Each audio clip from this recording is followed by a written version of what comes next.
speech at the Korean American Adoptee Adoptive Family Network Conference here in Minneapolis. And this is, for the most part, pretty similar to what I presented last year, with a few updates, and I'll try to loop in some of the information that Jay and Karen shared as well about their experiences to make sense of the data and the information.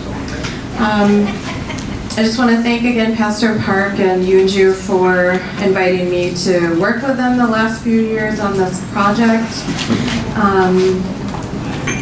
All right, so we're going to talk about adoptee mental health and suicide, and talk a little bit more about, what is the connection, to give a little bit more background to all of you. I'm not quite aware of what you already know, but I'll do my best to be informative and for this information to be helpful. So just a quick overview of the things that I'm going to be covering.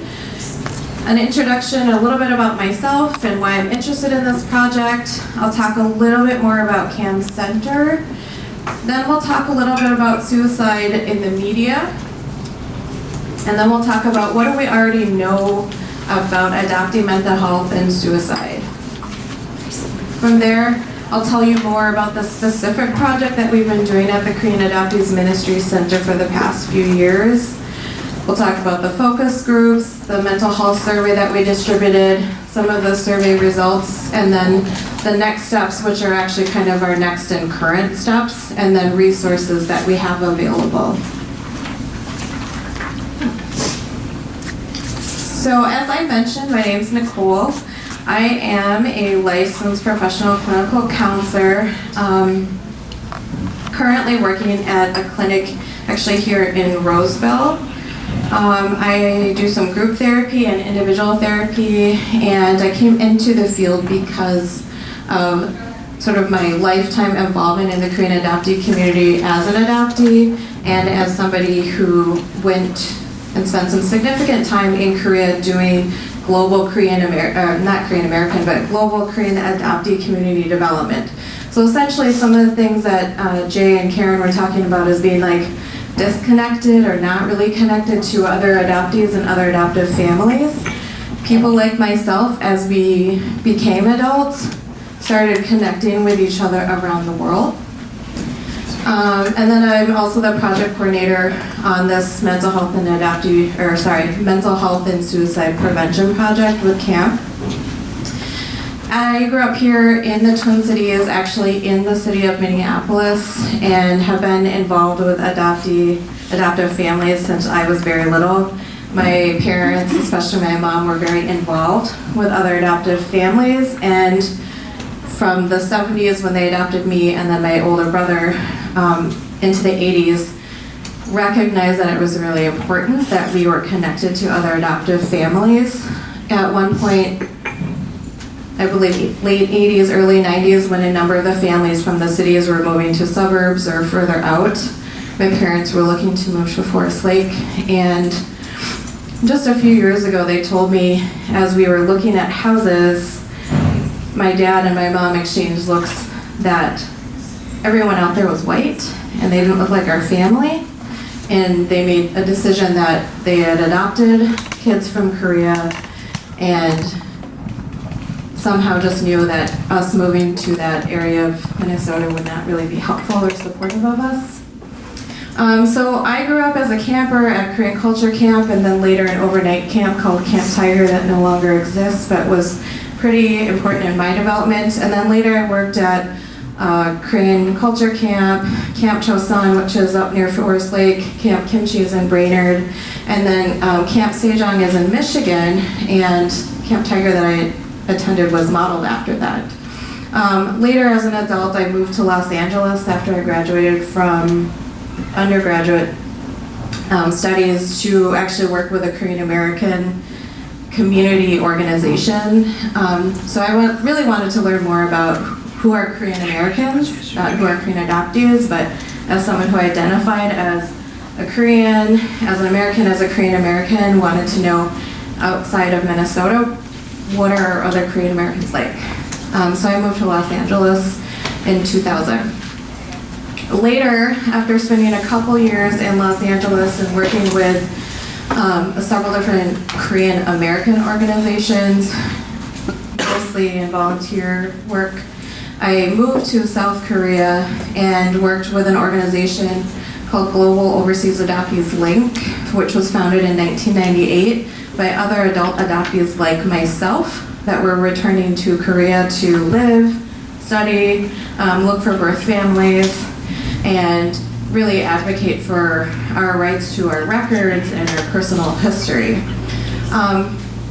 I thought I'd stay in Korea for like 1 or 2 years to learn more Korean, and I had met my birth family in 1997 when I studied abroad.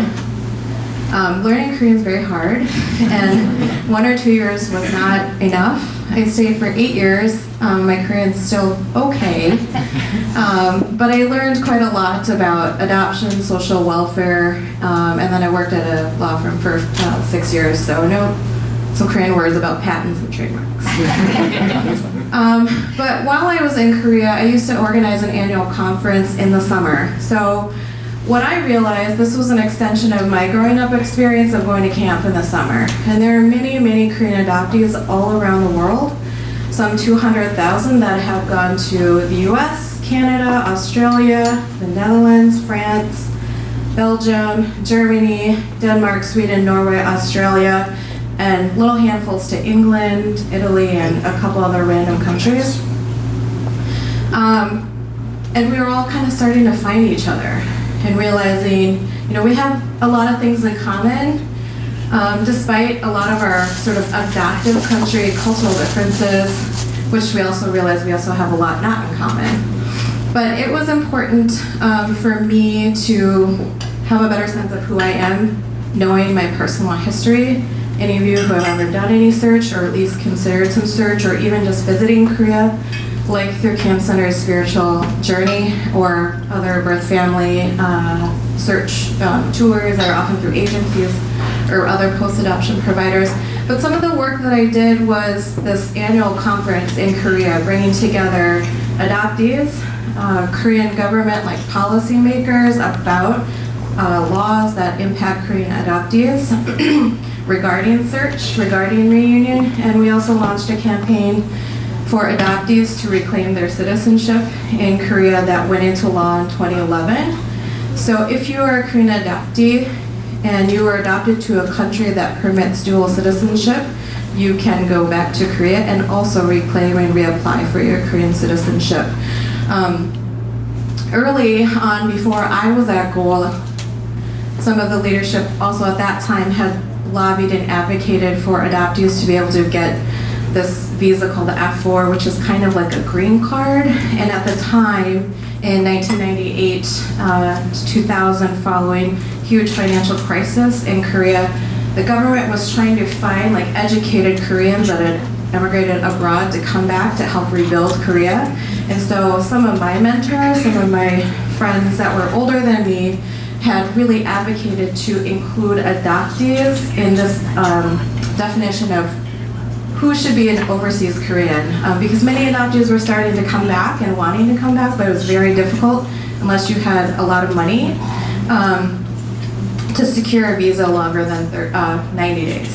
So that precursor of successful lobbying in 2000-ish, I think, for the F4 really helped us make a case for Korean adoptees to be able to reclaim their citizenship, which is not open to all Koreans. I don't know if that makes sense.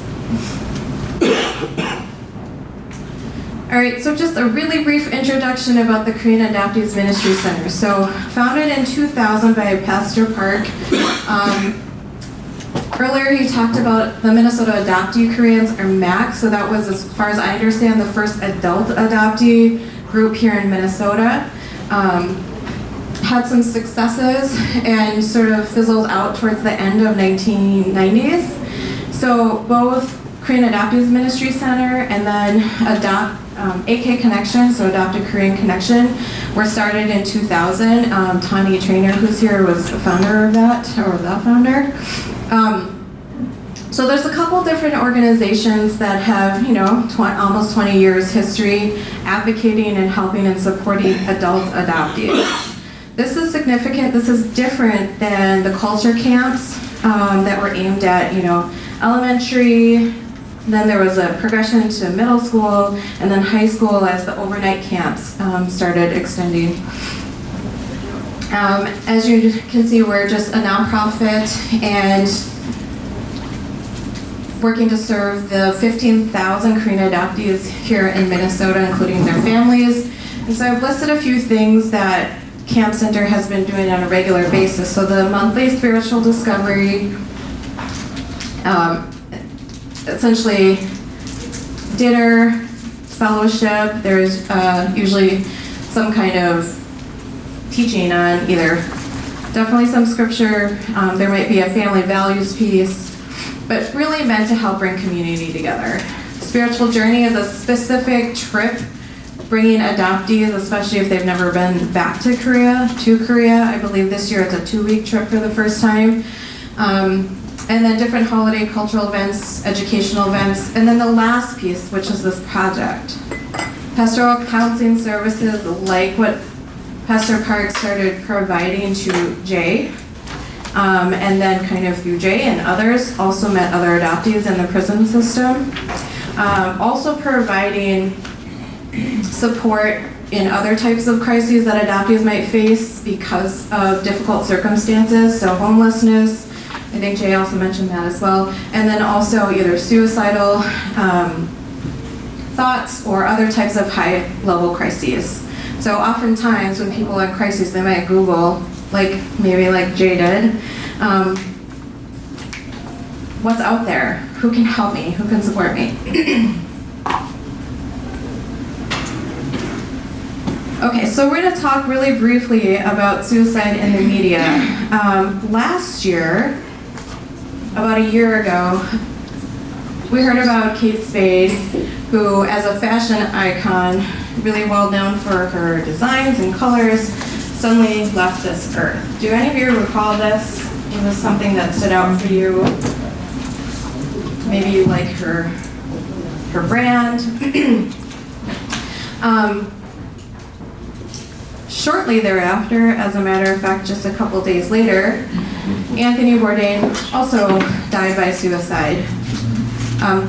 Are these figures familiar to all of you guys? Okay, so Anthony Bourdain, as a chef, writer, traveler, an incredible icon, he's somebody who's made our world smaller and more connected through his love of food and people. And for some of us who like food, I'm a big foodie, but if you're not traveling to Korea or you don't travel internationally, being able to see his work going to Korea is meaningful, and it helps us feel like we know something, and he did it with a lot of respect. I think there was a lot of shock.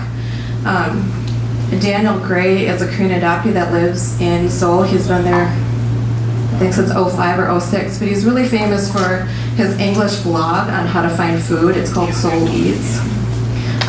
He is actually featured in Anthony Bourdain's Korea episodes, as well as Andrew Zimmern, as well as the new, I think, Street Food on Netflix. He's a Korean adoptee who also has made Korea and Korean food more accessible to foreigners. And I'm curious if any of you guys know who Philip Clay is. Does anyone know who Philip Clay is? If you do, raise your hand. But in this room, seeing as a lot of you don't necessarily know from international work, probably not. Okay, so I'll tell you a little bit about Philip Clay. He is a Korean adoptee that arrived to the U.S. at age 8 in 1983.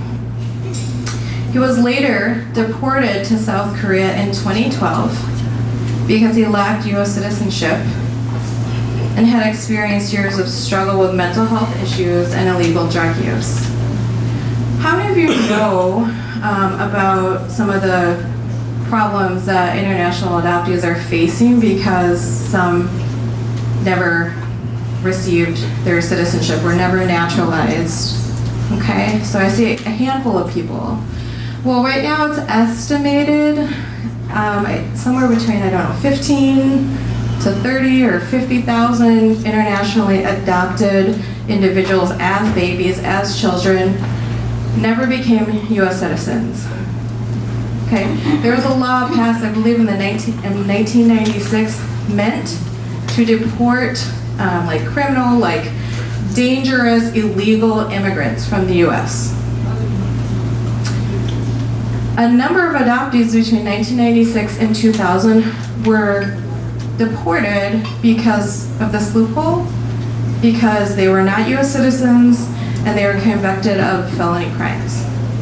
Okay, this 1996 law was not meant to deport adoptees, but somehow we fell under this law. And so in the late 1990s, there was lobbying and advocating to change the loophole to give all international adoptees citizenship going forward, right? It would become an automatic part of the process. And it grandfathered in adoptees that were still under 18, and which was any of those that were born, I forgot the exact date, but 1982 and forward. Well, Korean adoption, international adoption, started officially about 1953. So that left about 30 years of adoptees vulnerable who never received their citizenship. There are lots of reasons why adoptees haven't received their citizenship. Oftentimes, sometimes families didn't know that there was other processes that they needed to do. Once the adoption was finalized, there was additional paperwork. Back in the 50s, 60s, 70s, 80s, there was no internet. So navigating the process took attention, took time. And I believe there was a waiting period of like 1 or 2 years, and if any of you as adoptive parents know this, there's a time you had to wait before you could finalize the adoption, and then after that you could then file the paperwork. So Philip fell under this. So his family did not get his citizenship, so he was deported. Once in Korea, he struggled due to language and cultural barriers, as well as untreated mental health issues. My understanding is probably at a schizophrenia diagnosis, which is a serious mental illness, which requires care, requires medication. So Philip ended his life on May 21st, 2017. And his death sparked outrage and caused deep pain to many in the global Korean adoptee community who are aware of these issues.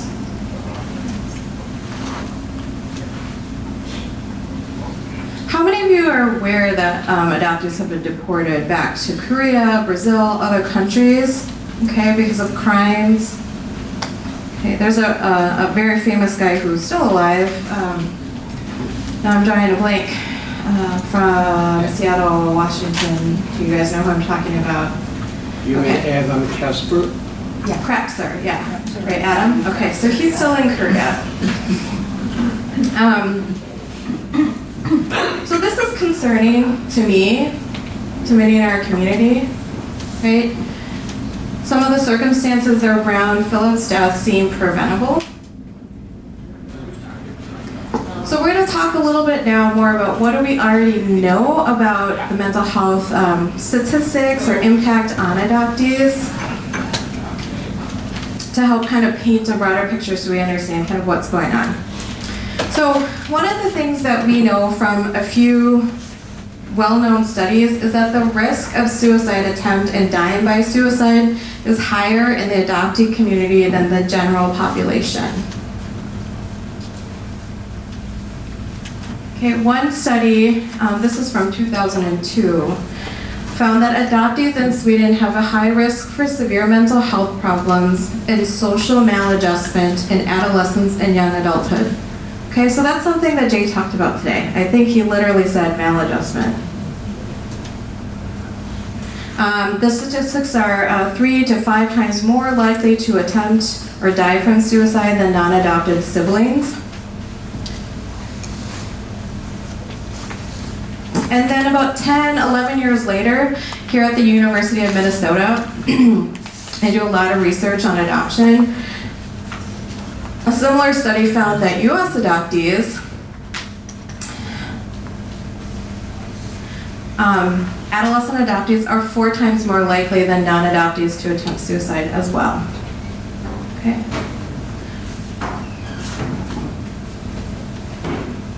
And the Swedish study, some of the risk factors they talked about included higher rates of mental illness like depression, attachment disruptions, substance use and abuse by the biological parents.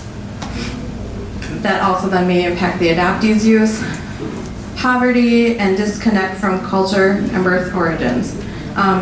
You know, these are some of the things that Jay talked about, that he experienced. Okay? Many of these risk factors I actually want to point out. So in the Swedish study, one of the other groups included immigrant children from other countries. So it was adoptees, non-adopted siblings, and then sort of as almost like a control, other immigrants from other countries. Many of the risk factors experienced at these higher rates were also similar to children of the immigrant Swedes. So maybe there's a little information to give some overlap about that experience also being a different race, a different culture coming into a white country.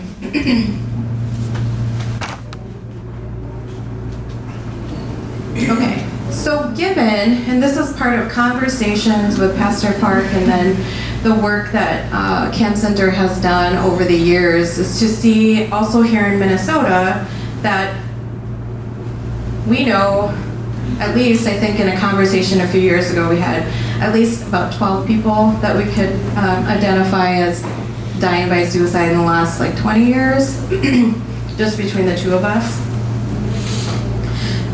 So this project was created in response to unaddressed suicide issues or underaddressed within the Korean adoptee community. And there are a few specific areas or things that we're working on. So one is to better identify the risk factors and barriers that adoptees might face in their growing up experience, to raise awareness within our community first and foremost, and then more broadly into help and support and mental health providers or, you know, general practitioners, right? Our families, whether it's our adoptive families or as adults, because many of us are adults now, our spouses. As I said, increased community support and resources, as well as eventually, not eventually, but working on reducing the number of deaths in general. Minnesota has right now a higher rate and increase of suicide than many other states in the U.S. There is a focus in public health because suicide is increasing. Minnesota happens to also be increasing at a higher rate. Although the general demographic that they see the rates are in, I believe, middle, upper age white males in rural Minnesota. But we want to know because there's not a lot of data on adoptees, okay?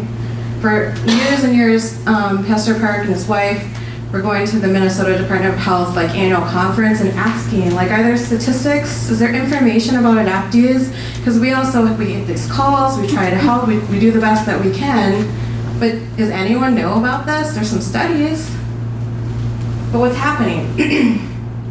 So our team is Pastor Park, myself, and then we also work with an advisor of Professor Kim, who is in public health at the U of M, and then his doctoral student.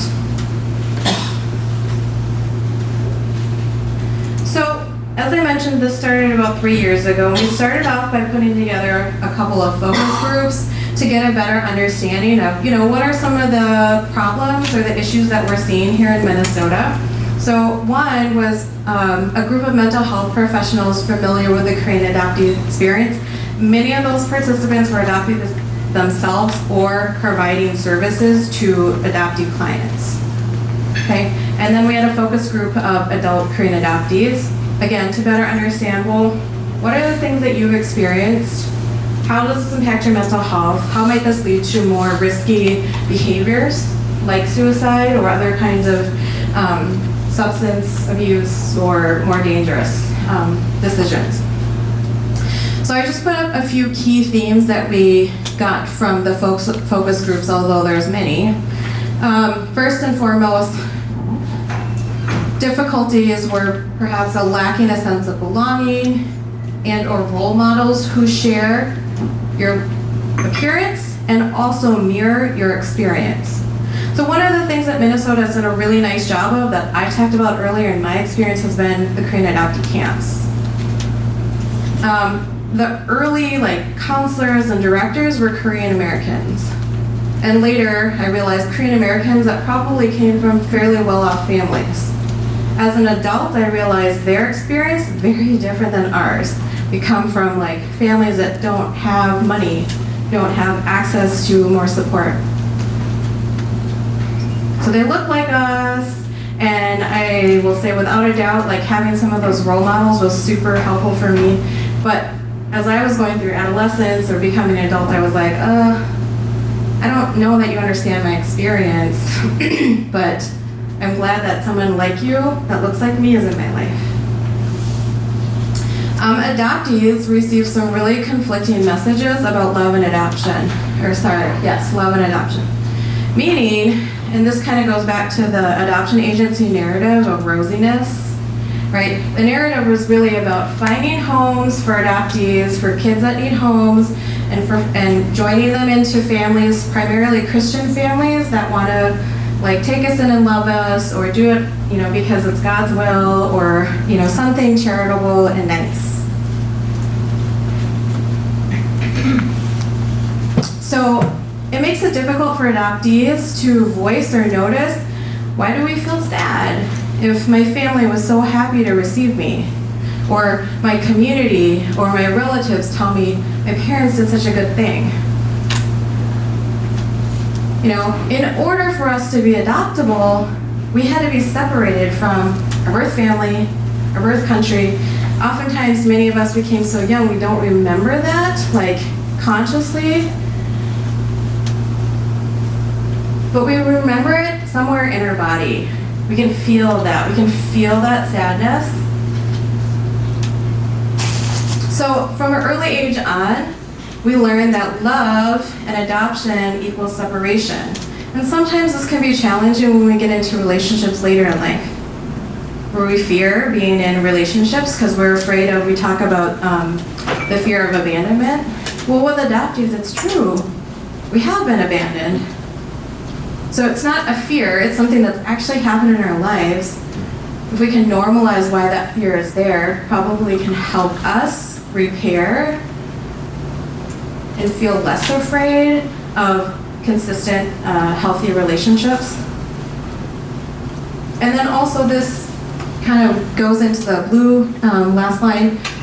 We experience difficult, confusing feelings that then might come out in these kind of sideways behaviors, like Jay talked about too, related to this unacknowledged grief, loss, and that trauma, that early childhood trauma.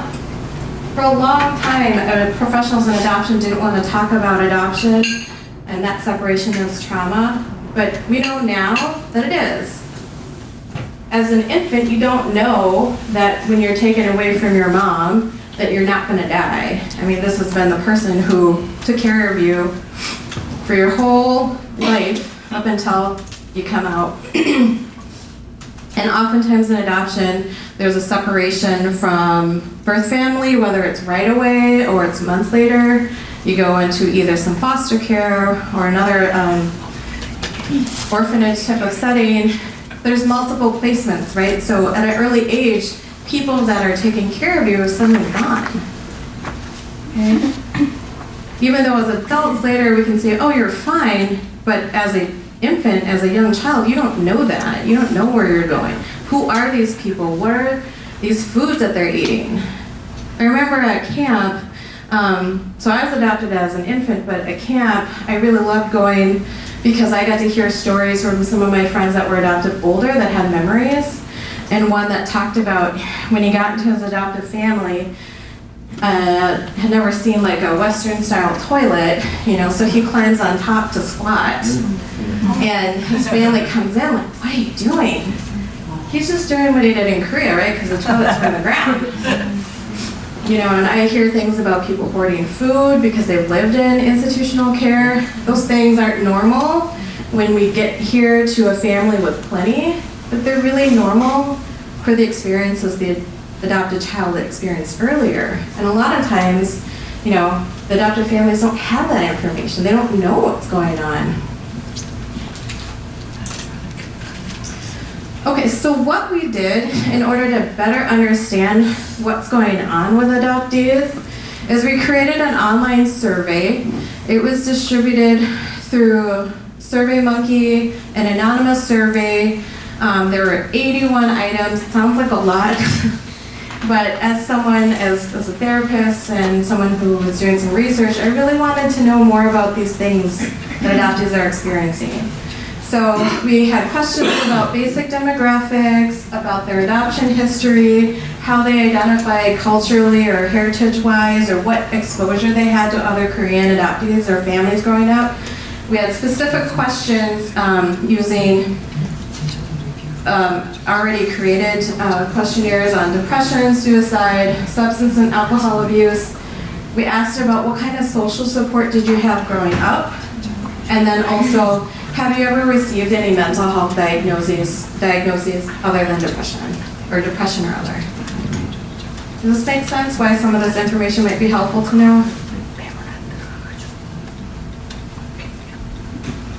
Okay, so the survey was distributed almost 3 years ago, feels like a long time, with the potential of meeting more than, getting into the hands of more than 25,000 Korean adoptees through a variety of recruitment methods, direct email through our listserv, the focus groups. I previously worked on a study at the University of Minnesota, so was able to send that out through their International Adoption Project, the Korean Quarterly newspaper here in Minnesota, posters at all the different Korean businesses, the main adoption agency that's still around now, Children's Home Society and Lutheran Social Services, MinAdopt, which is a post-adoption services provider here in Minnesota, and then at least 25 plus Facebook groups for Korean adoptees.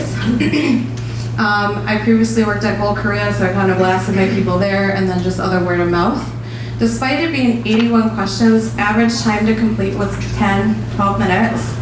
And then people had a chance to win a gift card. You had to at least be 18 and up. In total, we had 368 respondents, including some adoptees that were adopted internationally, like to Denmark or Germany. And 120 of them identified as they grew up in Minnesota. So for the purpose of the rest of this, we're focusing on that group, okay? Because this is the Minnesota Department of Health funded project. And then I also offered mental health resources and crisis connection phone number. So what did we find? Well, some of the favorable results, I want to say, I think these things, they're really great and they really help us in a lot of ways, but they sometimes mask some of the challenges that Korean adoptees might be experiencing. So the first thing, 80% of the Minnesota respondents said they graduated either from a four-year college or had more education. That's significant when only a third of the US national average has a four-year degree. So we're pretty educated. Okay, adoptees do in general pretty well in academics. I'm gonna guess that might be a little bit related to our genes. Okay, I mean, Koreans in general do well, and I think of myself like being very methodical. Did not get that from my adoptive parents. And then 90% of the Minnesota respondents reported that they're employed. 75% of them are full-time, the other 15 part-time. We're guessing some of that has to do with those that have children and, you know, trying to find ways to take care of their families. And this was really interesting and kind of parallels my experience growing up in Minnesota, that 60% of the 120 respondents said that growing up they had some way of exploring their Korean heritage. Meaning like they went to a culture camp, etc. As opposed to less than 25% of the adoptees that answered the survey that grew up in other states. Does that make sense? I think one thing I did not put up here as a statistic, so I'll just give it to you. In Minnesota, let me go back. In Minnesota, Korean adoptees make up about 2/3, 66% of the Korean population. This is very strange compared to the rest of the US. In the rest of the US, we only make up maybe 5 or 10%. Okay, so Minnesota is unique. Minnesota has the highest concentration per capita of Korean adoptees than anywhere else in the world. Okay. US is the top receiving country, and then after that, I want to say it's maybe France. So we have an estimated 150,000, and then France, I think, is like 10,000-ish. Okay. So we actually have also a very unique Korean community here in that there's a lot of adoptees. A lot of people know an adoptee or adoptive family. Koreans that come here as non-adoptees, I'm guessing some of you have been asked, like, are you adopted? Does that happen to any of you? No? Or sometimes people think it's weird that you're not adopted, right?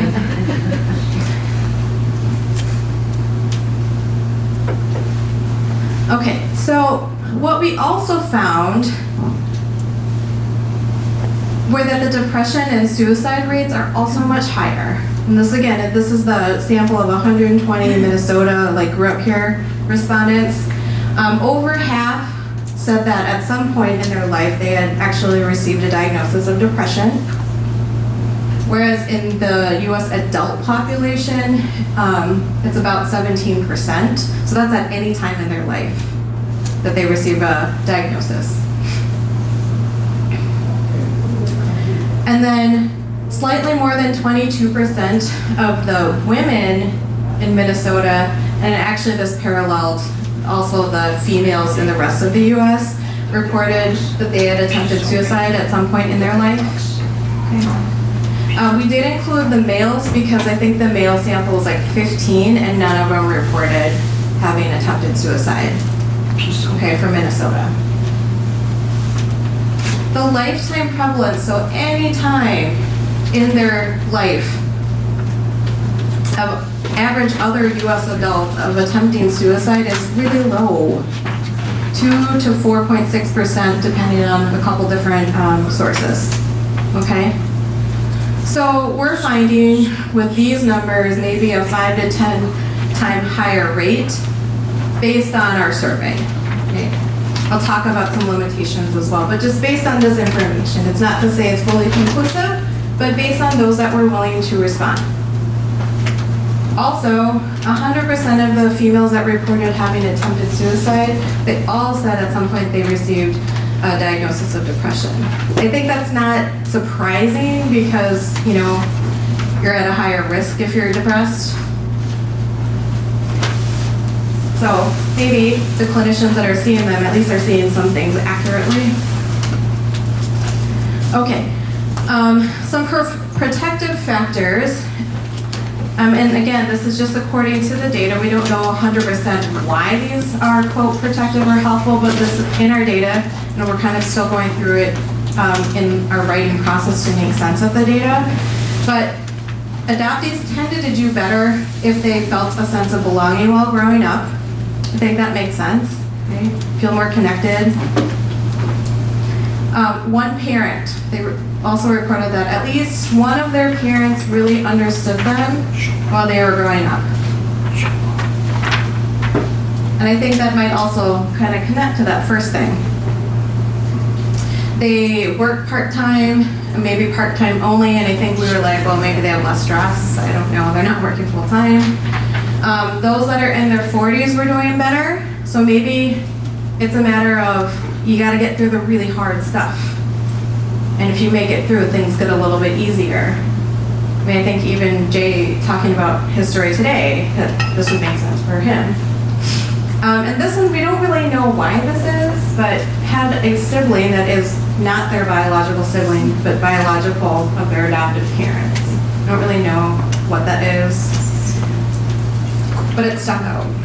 And then some other risk factors that contribute to higher rates of mental illness and suicide attempts was a history of mental health. Was another Korean adoptee that's attempted suicide, which makes sense because this is a risk factor for anybody. If they have a friend or a family member that's attempted suicide, that is a risk factor. Non-binary gender status, so that also may be related to additional stressors that they face. This one is really interesting. Have been to Korea. As someone who loves, and Korea is also very stressful, but really loves Korea, and I think that's really helpful and healing, but it's a very difficult process at times because all these emotions come up and you get all undone. I don't know for sure, but my guess is it depends on when people answer. Oftentimes going to Korea, when you kind of come back, it really opens up a lot. And my hope or my guess is that this gets better with time, but I'm not sure. It does open up sort of this Pandora's box of emotions. And then this seemed to be a risk factor, I don't know exactly why either, but possibly having a sibling that is also adopted from Korea. This might relate to knowing someone else who's attempted, but this is what we just found in the data. So I want to be very, very careful that I talk about some of these limitations of the survey because this is not necessarily in a place that we can generalize it to all Korean adoptees because we didn't reach all Korean adoptees. Does that make sense? Okay. We sent this out to people who are connected to community. So that's the survey participant bias. We don't really know how to contact adoptees that aren't connected to community. So we don't know what they do because we don't know how to find them, but we're working on that. So maybe some bias in those that responded because one, they're already interested in mental health or they're more willing to talk about it, right? We don't know the ages when the adoptees experience their suicidal thoughts and behaviors because we didn't ask them. So if we were to do the survey again, that might be helpful. The two studies that I talked about earlier, they looked at behaviors for adolescent young adult adoptees. So that protective factor of being older than 40, again, it might be getting through some really difficult things, and then it gets better. This next one, difficult to actually track and find adoptees that have completed suicide. So this is something we're working on with the Minnesota Department of Health. We've been tracking with them now the last couple of years. They made actually a box in their statistics to track if the person's adopted. So they'll also ask us, they'll get names, and maybe there'll be data if they're like Asian or Korean, but the parent's last name are Peterson or something like that. We'll do our best to try to help them make sense that, yeah, it's likely they were adopted. And then this last thing. So the Department of Health helped us put together this fact sheet. We're still working to continue to update the data. And according to that fact sheet, the number of adoptees completing suicide in Minnesota was actually far below the current average of that rising statistic of suicide in Minnesota in the general population. So it might not be that bad. So that could be hopeful, we don't know 100%. But so far, if we can't find these people, maybe this isn't very accurate. Does that make sense? Okay, so this is next steps and kind of actual current steps. So we've been working on increasing the types of parent and community education programs that we're doing. So today is one example of that, right? We want to be able to raise awareness, we want to share information, want to give you guys resources. We're working on also creating more sessions for adult adoptees that are parents, trainings for mental health professionals and community leaders. So I have QPR up there, and that's something we're going to do today, which is that suicide prevention training through NAMI. Creating and sharing a mental health suicide support resource network. So in your folders, we have a mental health resource list for you guys. There's some specific clinics, clinicians listed, and some databases on how to find a therapist that is experienced in adoption. Because for myself, when I was in grad school, and I actually went back to school to do therapy, also with adoptees, was to better understand how are people trained as therapists to talk about adoption or to even bring that up as a contributing experience as to why someone is depressed, as to why they're having difficulties with expressing themselves, okay? It's not always talked about or even asked at an intake. So really important for us to start expanding this network.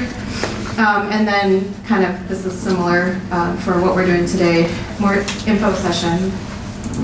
We're currently working with the U of M team on publication for the data and the survey, and then making some presentations at different conferences. And then I know this is kind of a random little box out there, but considering that my example of Philip that I put up there was deported because of his lack of citizenship, also helping those of us who have citizenship, awesome, great. If you have people in your family, your community that you know that doesn't, finding ways to help support the current campaign that's going on. I know Senator Amy Klobuchar is a writer of the current legislation, and I think she was an original, like the main sponsor of the first one a couple of years ago. So this is an actual campaign that's going on, so you can actually Google that, like Adoptee Citizenship Campaign. These are just a couple examples of some of the parent community education that we've done the last couple of years. These were both done at the Korean Institute of Minnesota with the parent groups that were there and then any other public people who wanted to come. I happen to do a lot of mindfulness, so that was something that I did, which is really about how do you, and I think some of the things that Jay and Karen talked about is sometimes we're not aware, we don't know what's going on, or we don't know what we're feeling. So practicing having more awareness of self so that we can increase our opportunities to talk to each other, okay? There's normal adolescent stuff that comes up, but apart from that, I mean, we have these extra layers in adoptive families and adoptive families across race, right? That maybe for majority of us, our white parents aren't aware of or they don't know. And it's really difficult to bring up those conversations.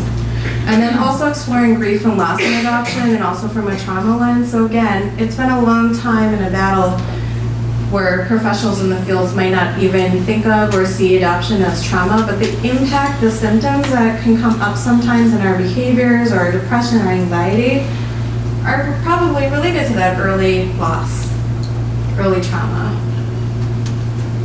And we also talk about it in terms of attachment. Attachment may or may not always encompass all of that. Community events or trainings like QPR that we're going to do. So this was one from 2017. Just more, this was related to sharing the survey data. And then finally, I just have some resources for you guys. So in your folders, you should have all gotten a magnet that has the National Suicide Prevention Hotline on it. So stick that up on your fridge. You might never know when you might need it, or just put it or share it with somebody. The crisis text line, so the crisis line, crisis connection is no longer in business, but since many people text now, you can just text for help. And then referrals for adoption competent therapists. Again, these are people who would have adoption on their radar if you're going to see them for therapy, and this is in the resource list in your folder. Suicide prevention trainings like QPR, and there's actually mental health first aid and a couple other trainings. So we as a community, some of these are offered. You can just go to them for free and find them at NAMI. We have one coming to you guys today, but you can also go online and they're free. And then also really like connecting with your local or international adoptee community. And one of the things that Jay talked about at the very end was as an adult, so I grew up with adoptees like my whole life, and it was just a normal thing, and it was weird to not be connected. But many adoptees don't meet another adoptee until they're in their adulthood, 20s, 30s, 40s, 50s. And that is very, as Pastor Park talked about, culture shock, right? If you can have somebody as a mentor or somebody who helps bring you in, it'll help alleviate some of that anxiety, because it's a lot. But starting to Google, I mean, I think Facebook probably has like 100 adoptee groups now. I don't know, it's a ton. And adoptees tend to actually find each other in these online spaces and utilize that very well, which is really interesting and unique, because there was a New York Times article a year ago about how social media has caused us to be more isolated and less connected in the general population. I'm just gonna leave this up for you guys. Yes. So pretty much that's kind of all I've got. I know we're actually bleeding into lunch, so I should wrap this up real quick. But maybe 5 minutes for any questions or comments. You said 2/3 of Koreans are adoptees, but how many, what's the exact number? I believe, okay, so if it's about 15,000 Korean adoptees, I think 22,000 Koreans in Minnesota. Does that make sense? You said two things that weren't sure were the same thing. You said that the risk of suicide for adoptees is higher, but then in another section, there was something that was same or going up at a different, like, that was the same or lower than Minnesota? Yeah, okay, so in the two studies, like the studies that have been published in these journals, in those populations that they studied, it was higher, right? In our data, we found that it also looks like, yes, those rates are higher. But in the statistics that are captured by the Minnesota Department of Health, it doesn't look like it. But we also don't know if they are capturing the deaths by suicide of actual adoptees accurately because of our names and how those boxes on like race and things get checked or don't get checked. And prior to us doing this project, that wasn't tracked if they were adopted or not, and now we're doing that. Does that make sense? Yeah. So our limited, I think the limited data set with what we are able to see, it looks like it's not as bad, but we also don't know that we have accurate data in the Department of Health statistics. Does that make sense? Does that answer your question? Yeah. Yeah. How was your experience meeting your biological parents? Oh, how about we talk about that maybe? Yeah, separate, yeah. Any other questions?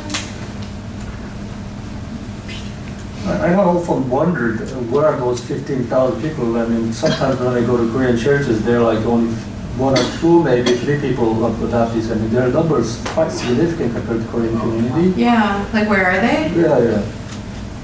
Well, anyone who's adopted here want to tell them where you are? Speaking on the couch.